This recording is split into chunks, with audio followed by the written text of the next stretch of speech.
Diálogos. Oferecimento. GDP Facilities. Prestação de serviços.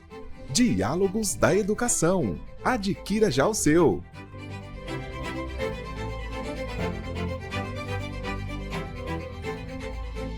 Diálogos com Anderson Junque.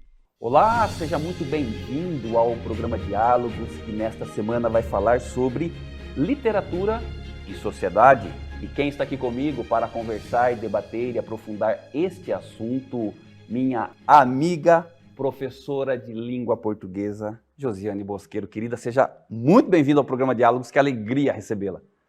Uma alegria minha também, Anderson, agradeço muito o convite e já parabenizo o programa e você por ceder esse espaço para que nós possamos falar sobre um assunto tão agradável e que por vezes não conta, né, com esse espaço na mídia. Que legal, Josi, eu fico muito feliz pelas falas e em nome da TV eu agradeço. Josiane Bosqueiro, literatura e sociedade.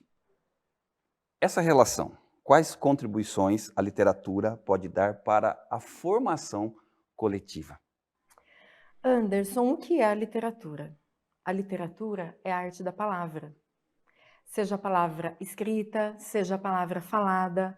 Acho que para o nosso contexto é até mais interessante abordar a palavra escrita, né?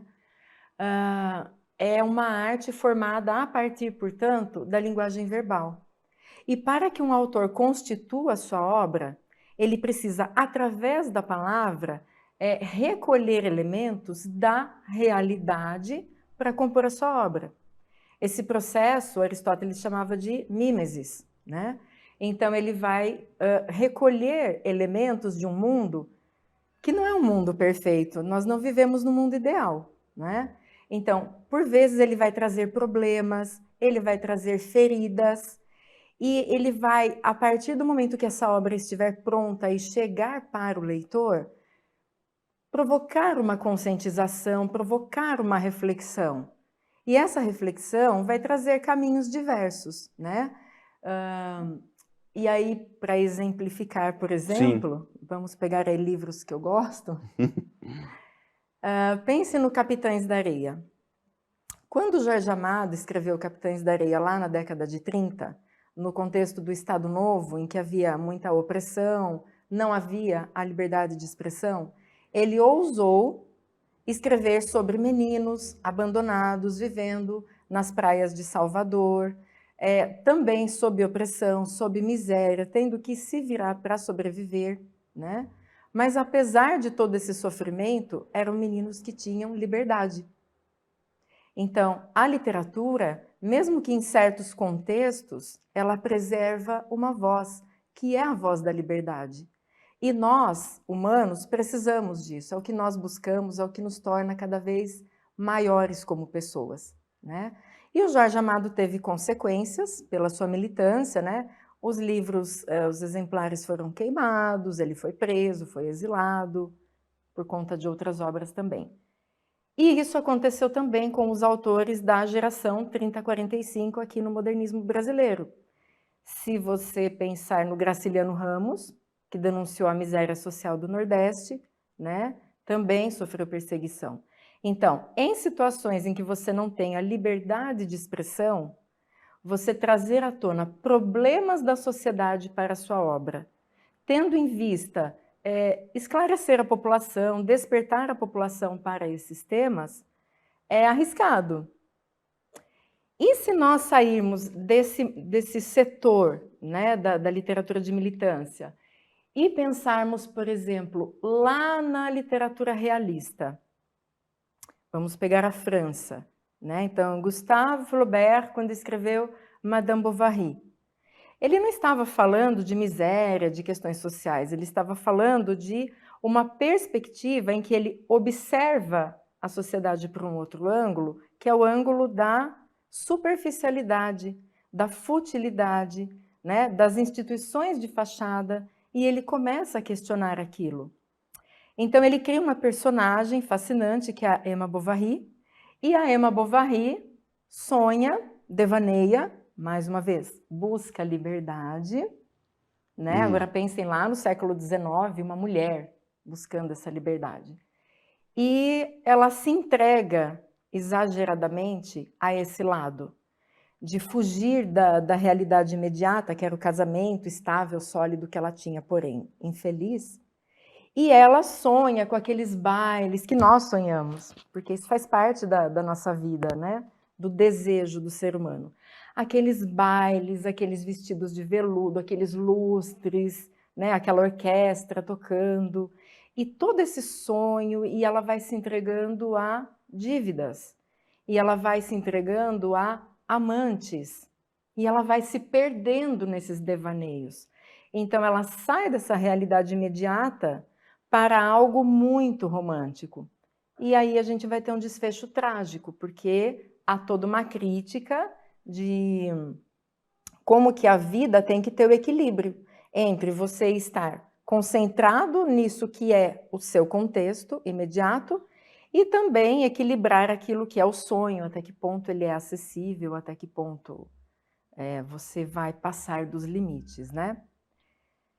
Ainda no realismo, o Eça de Queiroz veio nessa mesma linha quando ele escreveu Primo Basílio, né? Então também essa contraposição entre os valores da sociedade, a moral, os bons costumes, lembrando que quem toca nessas feridas também sofre represálias, né? Então o Flaubert teve que se haver com a justiça porque ele foi acusado de ofender a moral e os bons costumes, né?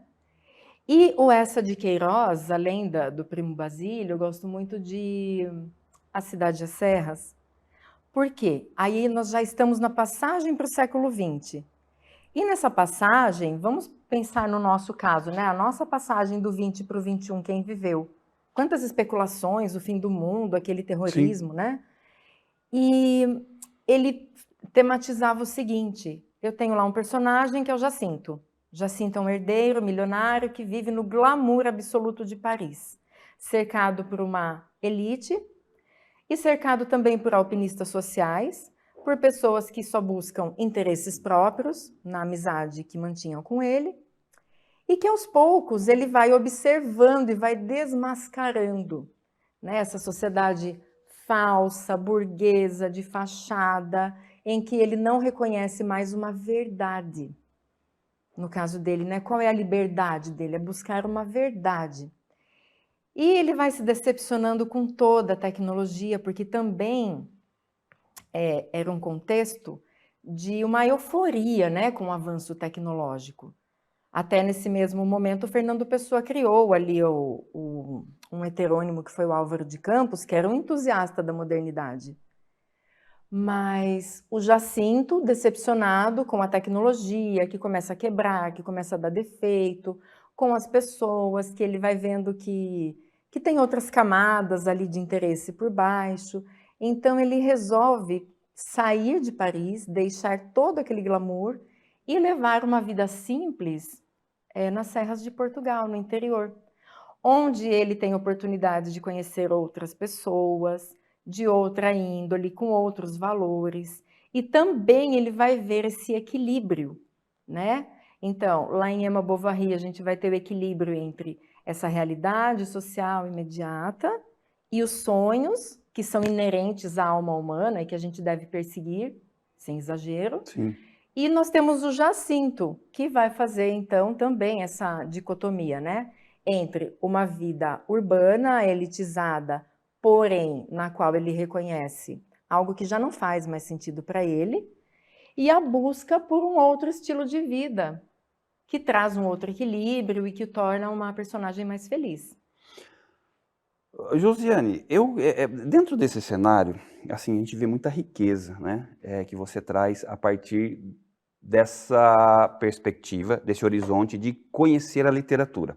Eu queria uma fala sua aqui sobre a questão de como, principalmente um professor, né, como é o teu caso, como é que desenvolver o interesse pela literatura, né? Quais caminhos um professor pode trilhar para que isso aconteça? Bom, vamos partir pela leitura, Sim. tá? Pela leitura você acessa a literatura. Porque a literatura, em sendo a arte da palavra e focando no escrito, para que o leitor usufrua dessa arte, ele precisa estar plenamente alfabetizado. Então, a leitura é uma atividade, ela requer um esforço, uma ação na direção do leitor para a obra. E isso mobiliza processos cognitivos, né? De decodificação linguística, de mobilização de conhecimento de mundo que você vai aplicar no sentido dessas palavras que você está decodificando. Então, essas duas vertentes juntas formam a leitura. Espontaneamente, Anderson, só pelo fato de um livro estar aqui, uma pessoa que ainda não é leitora, ela não vai se mover na direção, porque ele vai enxergar que o livro é só um objeto, né? E aí, retomando o Pequeno Príncipe, você precisa cativar, porque senão esse objeto é um objeto como tantos outros. E cativar é formar o vínculo, né? Fazer com que aquilo seja diferente. Então, eu vejo assim, antes de falar da escola, tá? Falar da casa. Li recentemente uma pesquisa chamada, não sei se é do seu conhecimento, mas está se tornando mais famosa, tá? Uma pesquisa chamada Retratos da Leitura no Brasil. Ela é feita a cada 4 anos, pelo Instituto Brasileiro de Livro, Câmara Brasileira do Livro, não me recordo. E essa pesquisa revelou aquilo que na prática nós já sabemos, mas trouxe por meio de dados científicos, né? Que para você se mover na direção do livro, você tem que ter um estímulo, muitas vezes de uma outra pessoa. Então, de acordo com essa pesquisa, entre os leitores entrevistados, né, quem incentivou você a ler? Majoritariamente em casa, a mãe. Na escola, a professora. Isso dados científicos. Nós sabemos na prática. Então, em casa, eu acredito que na dimensão do afeto, quando você busca um tempo de qualidade com o seu filho, você pode chamá-lo e fazer assim: olha, filho, olha, vamos ler um livro juntos? Eu trouxe um livro aqui para você. Olha essa imagem, o que será que ela quer dizer? Eu vou ler. Leia você, continue agora. O que você entendeu? Você gostou? Agora eu vou ler de novo. Isso, Anderson, é tempo de qualidade, isso é afeto partilhado. Isso vai mover a pessoa na direção da leitura. E numa escola, nós podemos fazer inúmeros projetos de leitura, tá? Mas eu acredito também que a presença de uma biblioteca, que seja um ambiente de silêncio, um ambiente de acolhimento, que tenha até uma decoração diferente, vai atrair esse aluno, para que ele olhe para aqueles objetos e tenha curiosidade. E aí venha um bibliotecário, um professor, e traga esse momento de qualidade, de partilha de afeto, né? Para criar esse vínculo com o livro. Independente do conteúdo, da forma, que a gente fala muito de conteúdo e forma, né? Eu acredito muito, então, na força do afeto, tá? Agora, é muito preocupante, por outro lado, saber, de acordo com essa mesma pesquisa, por que as pessoas não leem. Por que as pessoas não leem? Então, de acordo com o livro, uma das perguntas era: qual o fator que mais dificulta a sua leitura? Resposta majoritária: entre quem lê e entre quem não lê.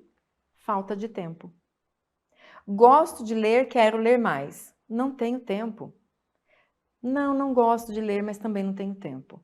E aí, a gente pode pensar a sociedade de hoje, no aspecto da leitura, retomando, por exemplo, um pensador que eu gosto muito, que é o Byung-Chul Han, que trouxe para nós um livro, vários, né? Mas assim, eu gosto muito do A Sociedade do Cansaço, que ele mostra que o homem contemporâneo, hoje, ele vive na velocidade da máquina. Mesmo nós aqui no interior, tá? Nós estamos imersos em um mundo digital altamente veloz, que nos compele a produzir dentro de uma sociedade de desempenho, na qual nós somos cobrados como máquinas o tempo todo, né? E essa produtividade, essa aceleração do tempo, tira de nós o contato com aquilo que nos torna íntimos de nós mesmos, né? Aquilo que nos torna humanos. Então, eu acredito muito no poder da leitura como pausa, como quebra, como algo que vá na contramão dessa tendência que nós estamos vivendo na sociedade moderna. Maravilha. Bom, nós estamos conversando aqui sobre literatura e sociedade com a professora de língua portuguesa Josiane Bosqueiro. Nós vamos agora para o nosso intervalo comercial, nós voltamos na sequência, 1 minuto só e nós já estamos de volta. Estamos apresentando Diálogos com Anderson Junque. Controle de acesso, vigia e portaria física é segurança. E segurança é na GDP Facilities. Os melhores profissionais do mercado estão aqui, cuidando da sua empresa, enquanto você foca no resultado. Venha nos fazer uma visita.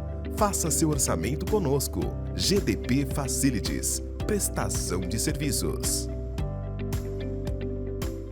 Neste Natal, celebramos mais um ano cuidando do meio ambiente da cidade de Americana, oferecendo serviços essenciais que contribuem para o desenvolvimento, a preservação ambiental e a qualidade de vida de toda a população. A MB Engenharia segue trabalhando com responsabilidade, contribuindo para um futuro mais sustentável. Feliz Natal!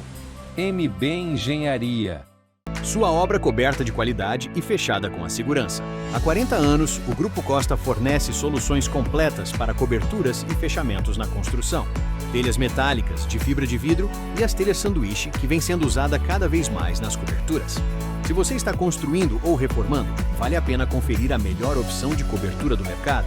Solicite um orçamento ou venha nos visitar. Estamos aqui pertinho, em Limeira. Grupo Costa, há 40 anos presente nos melhores projetos. É Natal no Paulistão.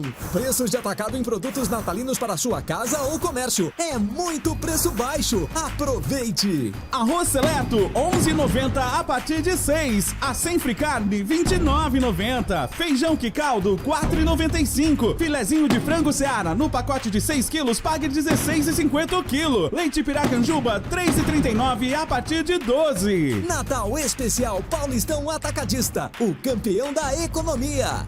A formação continuada é fundamental para o educador diante dos desafios do século XXI.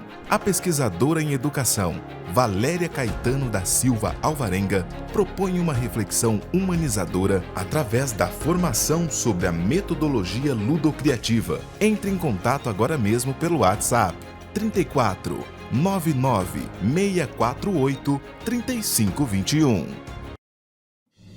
Estamos apresentando Diálogos com Anderson Junque. Estamos de volta aqui com o programa Diálogos, que nessa semana fala sobre literatura e sociedade. E quem está aqui comigo conversando, debatendo e aprofundando esse assunto, a professora de língua portuguesa Josiane Bosqueiro. Josiane, eu queria tocar num assunto aqui relacionado a essa sua prática profissional, que é a questão do desenvolvimento da subjetividade humana a partir da literatura. Como é que a gente pode trabalhar isso?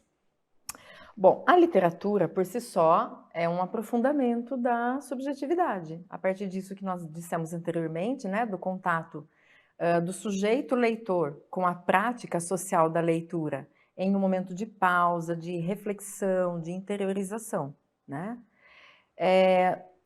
Me lembro muito, assim, de um aprofundamento existencial, filosófico, aquele momento em que o leitor se volta para dentro de si. Quando lê, por exemplo, Kafka, quando lê Clarice Lispector, quando se depara com a epifania, né, aquele momento assim de conscientização da existência a partir da leitura, quando a personagem rompe a sua rotina mecânica imediata e toma consciência de que a vida é algo muito maior. E aí a gente volta para o tema da liberdade, porque é a liberdade de sair da rotina e entrar em contato com o seu eu, né? Agora, dentro da literatura, quando nós ensinamos que ela possui 3 grandes gêneros literários: o lírico, o épico e o dramático. Então, o gênero lírico, ele é por excelência a oportunidade, porque corresponde à poesia, né, na grande maioria das vezes, de você estar em contato com inquietações, angústias, sentimentos que são seus, que normalmente você não vê ou não entende ou não valoriza, mas que você encontra na poesia. Então, você está em contato com uma possibilidade de humanização, né, em que você fala assim, puxa vida, eu estou lendo isso, mas eu já senti isso. Esse autor também sente. Então, é uma alegria de você não se sentir sozinho, apesar de estar sozinho lendo e apesar de ter sentido essas inquietações sozinho, né? E também, partindo de si, colocar isso para o outro. Porque nos outros gêneros, vamos pegar o gênero dramático, que é a peça de teatro, né? Então, uma peça de teatro, quando ela é encenada sobre um palco, ela se torna um espetáculo. Mas quando ela está aqui num livro, ela é um texto literário do gênero dramático. Então, eu posso pensar em mim mesmo, em aprofundar esse meu lado subjetivo, ou eu posso, a partir da observação da relação das personagens, da trajetória que elas percorrem, estender essa minha subjetivação ao outro num processo de empatia e de alteridade. Pegue Morte e Vida Severina, uma peça maravilhosa, né, do João Cabral. Você tem lá a vida severa do Severino, que é um retirante, que vai saindo lá do sertão para buscar a sobrevivência e vai se deparando com mortes no caminho, né? E a morte é um tema muito forte para a literatura. Você tem no gênero épico, que são as narrativas, né? Contos, romances, também a possibilidade de trazer as suas angústias e compartilhar com a do outro, ou então reconhecer a angústia do outro que não é a sua. E a partir desse momento aprofundar sua subjetividade. Hoje, nós temos lá o Quarto do Despejo, da Carolina Maria de Jesus. Nós temos Conceição Evaristo, que são autoras que trazem toda essa problemática da miséria urbana, né, da mulher negra que vive na favela, né, no caso da Carolina, ela viveu realmente numa favela e ela escreveu a sua experiência de vida em diário.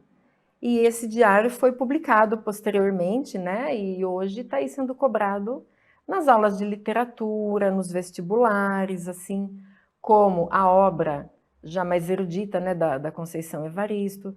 Então, nós temos, assim, o sair de si e ir na direção do outro, através de todos esses gêneros literários que nós exploramos nas aulas. Professora Josiane, eu queria muito, a partir inclusive dessa sua fala, que você compartilhasse conosco aqui sobre a literatura brasileira. Eu queria entender um pouquinho melhor quais são as suas preferências, as suas referências e por quê. Bom, eu vou falar da mais atual e depois eu vou falar da mais tradicional. A mais atual, Anderson, eu acho que isso vai tocar muito em você também. Porque, lembrando do seu projeto Missão Amazônia, Missão Amazônia, que você brilhantemente trouxe às escolas, né? Tratando da questão indígena, e hoje, nesse contexto de COP30 que nós estamos vivendo, né? Eu gostaria de me referir à leitura recente que eu tenho feito do Ailton Krenak. Maravilhoso. Que é o primeiro indígena a entrar na Academia Brasileira de Letras. E que traz para nós uma cosmovisão que nos faz refletir, né, sobre tudo aquilo que nós acreditamos. Então, quem gosta do tema ambiental, né, quem se preocupa com a terra, com a natureza, com a vida, vai gostar muito com o futuro, né? Porque o Ailton Krenak, ele não está ali para nós trazendo uma ficção, ele está escrevendo ensaios, ele está transcrevendo entrevistas e palestras, só que trazendo um questionamento que é muito pertinente, né, da destruição do meio ambiente. Ele fala, por exemplo, que o homem está comendo o planeta, dado o grau de consumismo predatório e irresponsável desse desejo humano ilimitado por querer sempre mais. Então, nós vivemos no ritmo da máquina, nós desejamos infinitamente. Aonde isso vai nos levar, né? E aí ele propõe um outro conceito, que é o conceito de pisar suavemente sobre a Terra. Porque a Terra é um organismo vivo, nós somos parte dela, né? A Terra não é um plástico que eu vou lá e utilizo, né? Inclusive o livro que eu mais gosto se chama A Vida Não é Útil, porque ele questiona esse utilitarismo. Mas e o sagrado da Terra? E a nossa relação como parte disso tudo? Então, essa é uma leitura que eu destacaria e recomendo para quem quiser. Agora, a minha leitura preferida, eu até trouxe aqui, é Hilda Hilst, que é uma autora que me transformou, né? Já vão aí uns 20 anos da minha vida lendo a Hilda, trouxe aqui alguns exemplares. Não vou ler porque eu sou incapaz de escolher o que eu acho o mais relevante. A Hilda, gente, ela viveu aqui em Campinas, pertinho de nós, tá? Uma autora contemporânea, faleceu em 2004, né? E por que ela me chocou tanto? Eu acho que, em primeiro lugar, a beleza da língua. A beleza da língua é algo que, se nós estamos falando de literatura, a literatura é uma arte, nós temos que contemplar, né? O Drummond, em alguns versos que ele dizia assim: chega mais perto e contempla as palavras. Cada uma tem 1000 faces secretas sob a face neutra. E te pergunta, sem interesse pela resposta pobre ou terrível que lhe deres, trouxeste a chave? E eu aplico muito isso quando eu leio a Hilda, porque o estilo dela parte, às vezes, de temas grotescos e ela eleva aquilo ao sublime, né? Então, são questões muito filosóficas, eu acho assim, mais voltadas para um leitor mais experiente. Ela vai tocar no tema do desamparo do ser humano em face à busca pelo sagrado, pelo divino. É muito filosófico, mas escrito dentro de um registro que é, assim, de uma beleza poética, independente do gênero, porque ela escreveu poesia. Aqui tem as crônicas, né? Porque se nós estamos falando de literatura e sociedade, então ela escreveu para o Correio Popular de Campinas, questionando muito da sociedade do momento ali, anos 90. Mas ela escreveu teatro, poesia, romance, crônica. Hoje ela é reconhecidíssima, traduzida para vários idiomas, recebeu o Jabuti, recebeu o APCA. Então, gente, é uma leitura que me transformou muito, me fez ver a vida com outros olhos. E que você recomenda? Recomendo para leitores experientes. Maravilha. Professora Josiane, eu sempre abro aspas para uma grande referência no assunto e, no seu caso, eu escolhi uma afirmação de Fernando Pessoa sobre esse assunto que nós estamos conversando. Eu vou fazer isso e depois vou pedir o teu comentário, então. Fernando Pessoa vai dizer, abrindo aspas para ele: a literatura, como toda arte, é uma confissão de que a vida não basta. Fecha aspas. Comente, professora. Interessante vir do Fernando Pessoa essa frase, né? Porque o Fernando Pessoa escreveu heterônimos, como se fossem outras pessoas, né? Ele escreveu cada um dos heterônimos vivendo realidades diversas, ele atribuiu nomes diferentes, personalidades diferentes e colocou para cada um deles um estilo literário diferente. Então, será que para o Fernando Pessoa só a vida dele, o jeito de uma escrita, um estilo não bastava? Era necessário, através da imaginação, criar outras vidas? É muito bonito isso, né? Muito.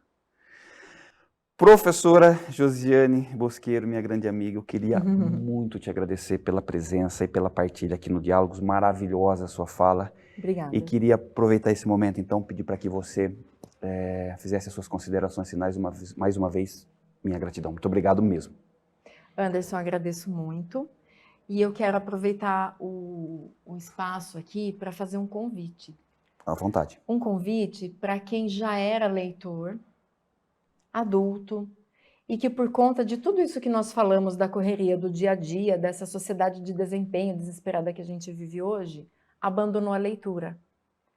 Então eu quero fazer um convite para que essas pessoas, né, se deem a chance de fazer uma pausa, de encontrar na leitura um canal de reencontro consigo mesmo, com a sua subjetividade, com um olhar mais humanizado em direção ao outro, porque lá na escola a gente tem o professor que vai fazer isso pelo seu filho. Mas e você que é adulto? Como você vai retomar essa experiência que um dia já foi sua e que você de repente se encaixa naqueles 46% da população entrevistada Sim. que não lê por falta de tempo?